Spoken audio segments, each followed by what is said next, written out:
And on the big screen there, as we get ready, I can see the chieftain hair on him as well. He's just, what it was is they've shown him kick his 100th goal here at Simmons Stadium. He kicked it, he cleaned the nostrils, rubbed it on his jumper, walked back, stood in the goal square. A couple of trainers surrounded him. Not one of his teammates went to him. And the crowd come running on, and I reckon the chief he sneered at him as they ran at him. I heard someone during the week talk about Jack Riewoldt and the fact that he shows emotion and he, whether he's good or bad and all that sort of stuff. And they were being a little bit critical of him. And they said, why can't he be more like Jason Dunstan? I said, well, what, we just want robots. Now, as good as Jason was, it wasn't too much emotion. If he kicked one goal, he'd walk back to full forward. If he kicked 10, even on his 10th, he'd just walk back to full forward, do the job.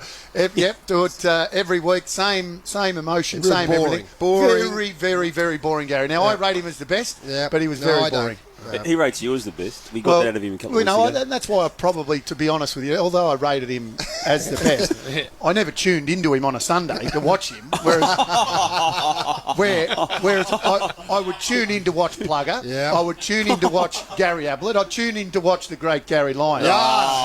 Because you just never knew what you were going to get. You just, there was emotion, there was passion, there was a little bit of everything. You might belt someone, you might take 10 marks, kick 15 goals. Who knows? Chief, boring. That's always Purple Dermott's. When you talk to Dermott about the two of them, that's what he always says. He goes, Jason was a very, very good footballer, but I was the one that got the turnstiles clicking.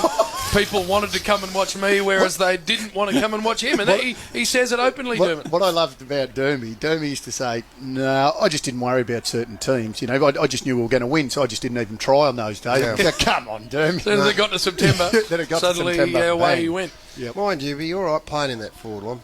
Just Buckenara, happy days. Brereton, Tony Hall. Just a little bit of a gap in the competition back then too, wasn't there? Pritchard. They were miles ahead of everyone else.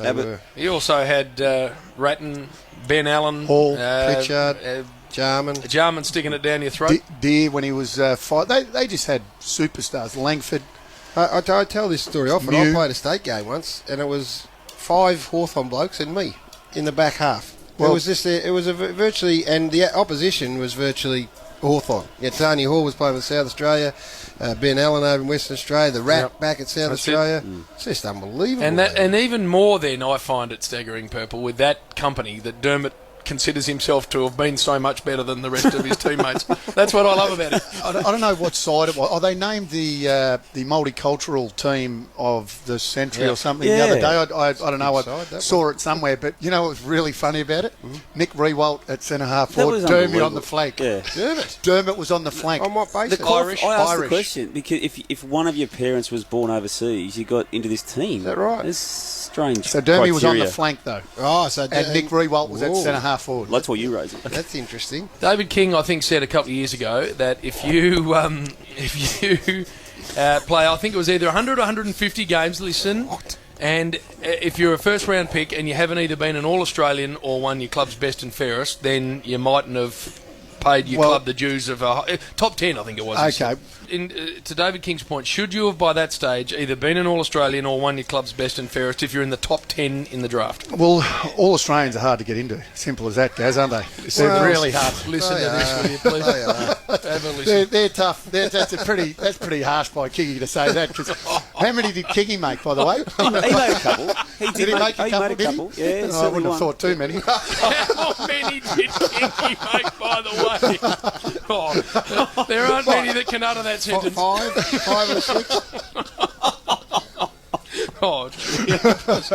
I hope he's not listening. We need to get to a break. We've got lots more to discuss down here in Geelong. For Don Footy Franks, this is the Saturday Rub.